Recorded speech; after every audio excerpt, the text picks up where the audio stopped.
was never really good playing role of the puppet. Too busy being me, to be concerned with perception of the public. Everyone is buzzing, but everybody ain't thinking about a budget. I want ownership in something. Niggas get Camron has filed a lawsuit against J. Cole and Universal Music Group. And the reason why he filed the lawsuit is because he says that he is owed money because there was an agreement that happened between him and J. Cole.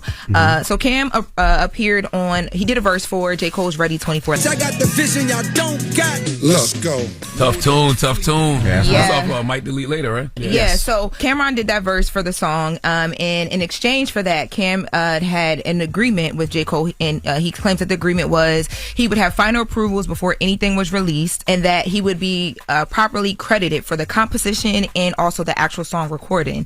And he also says that J. Cole agreed to collab with him on a future project. It would either be a song or it would be something else, like collab-wise. And what that ended up being was a podcast appearance on It Is What It Is. Now, Cam says that 2 years later, this never happened. That J. Cole never basically stood up on his end of the bargain. And in the lawsuit, Cam's attorneys say that Cam had went to J. Cole and said, look, I got 2 projects that I've already recorded. Listen to these and see if you want to hop on one of these. And allegedly, J. Cole said, no, I'd rather us do a song if we're going to do one that both of us come up with together. So then he came back to him. That's understandable. Yeah, so then he came back to him a few months later and he says, okay, well, what about doing It Is What It Is? And that was supposed to happen. It did not happen. So Cam is saying that, he's owed $500,000 because all this stuff was done wrong, and that he also wants the credits to be credited properly because the credits are not credited properly at the time for how he contributed to the song. Well, listen, another interesting thing that was said in that lawsuit that I saw is they said that when Cam would reach out,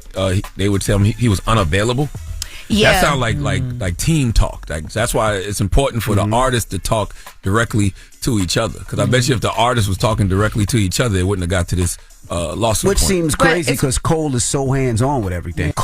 He's usually the one that talks to the artists. He's usually the one that talks to the DJs. Like, that's why this is strange. And he probably didn't want to do the podcast until his album dropped. Well, actually, it says in the lawsuit that J. Cole said for himself he was unavailable. It says between July 2023 and April 2024, plaintiff, who was Camron. So Cam and Cole continued to communicate, but J. Cole repeatedly stated that he was unavailable to appear on the podcast. In April 2024, the defendant, J. Cole, released the sound recording of Ready 24, which was, including the verse and all the things from Cam, for Might Delete Later. And now here we are with the lawsuit. So you got to be clear in communication. I mean, you got to let me explain to you why I'm not available right now. It's not like I'm just egging you on purpose. Yeah. What I was trying to figure out, though, is if you guys are working so closely, that is the agreement. In this lawsuit, it says that they allege J. Cole agreed.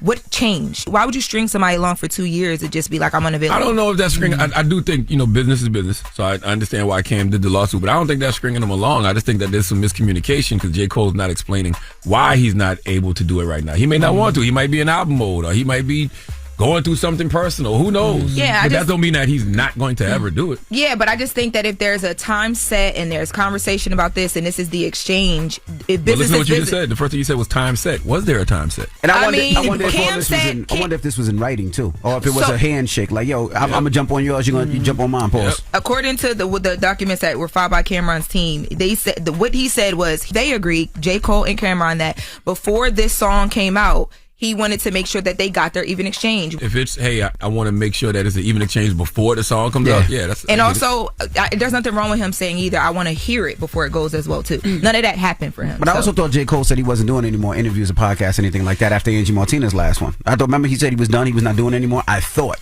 but artists have said that many a times. But if you agree to something and y'all are in direct communication, what happened? All of us, just say that then, and do a song. Hey, business is business. What I mean? I do my verse. I need yours back.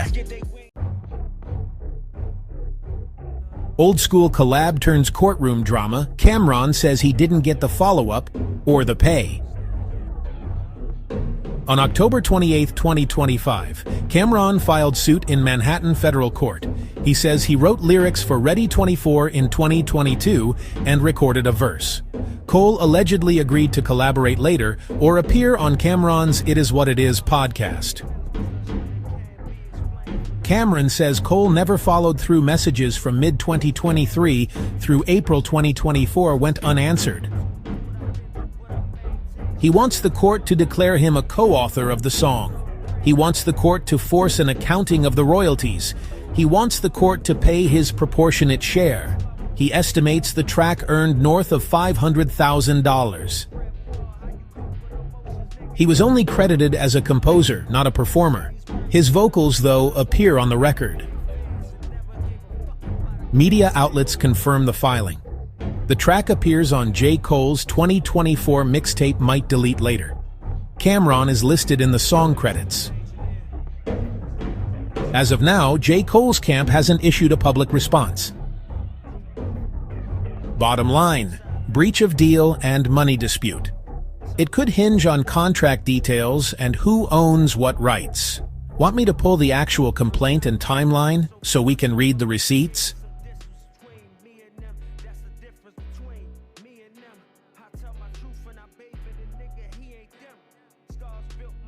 It's your boy Jim CV, man. We're back with another video for the channel. And it's been stated that, you know, Camron's is suing your boy J. Cole now over his failed obligation to make good on his promise to either be on the It Is What It Is podcast. He hasn't received any payment or anything like that. Cam is clearly upset by this, and so he's suing, man, for basically doing a free verse. You know, you didn't honor your end of the deal, Cole. You know, you say you didn't honor your end of your deal, man. But this is the thing, right? And I want to look at this twofold now. Everybody says, hey, you know, rappers ain't supposed to be out here suing people. And you know, if you subscribed or used to subscribe to the streets, you know, suing and snitching. No, I never believed that, right? So every man has the right to sue the next man. But the problem becomes when those said individuals like to say that, hey, it ain't gangster to sue, it ain't cool to sue, right? So whatever the situation was between Jay and Dame, Jay and his parties decided to sue Dame for trying to get around or sell the assets of Reasonable Doubt through the Rockefeller brand. So they went and fought Dame in court. Dame's statement was, hey, you know, it's not gangster to sue. You're a sucker for suing. We men, we supposed to be able to talk it out, this, that, and third. So fast forward, you know, Dame and Cam get into it. And Dame said that he would sue Camron. Right? Camron was like, oh, so we suing this, what we doing now, Dame? You know, you ain't supposed to sue, like, right? And now, Cole ain't jump on It Is What It Is. He ain't return a verse or none of that. He wasn't paid. He ain't paid Cam, and now Cam is saying he's suing J. Cole. So I just like to remind people, and everybody jumping on Drake case for suing Kendrick. But I want everybody to understand something. The legal world ain't the streets. The streets ain't the legal world. Keep the two separate, right? And any legitimate business, if somebody won't pay you or they're not forthcoming with their promises or contractual obligations, you are supposed to sue and get compensation for what you deserve, right? So in my mind, if somebody did bad business and you want what you owe, you go and take the proper channels. You sue, you get your lawyer involved and you handle business, right? So I say all that to say, hey, I like Ready 24, right?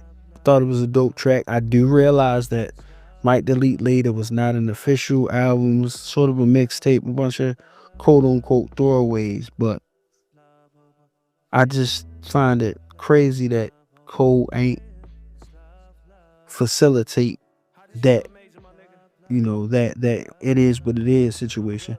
Now, I would be able to believe that, hey, since Cole got his own cameraman platform, him and Cam work it out to meet up somewhere mutual and do it is what it is with him, Dreamville, the rest of the cast, along with Mace, while they working on whatever the Dreamville 4 project or however that go, right? Just to get the business straight. I feel like this could have been resolved. So for whatever reason it wasn't, or he just wired Cam a mail, yo, thanks for the verse, right? Because you're gonna use it or do whatever you're gonna do. So in that regard, if Cole did bad business, shame on Cole. But as Cole's character and busting it down, I think it was some wires crossed somewhere along the line. So I just hope them gentlemen get that together. But we're saying Cam's every right to sue. If we feel that he was wrong or whatever have you, whatever the case may be. And let's just hope they move it, do a good job moving forward.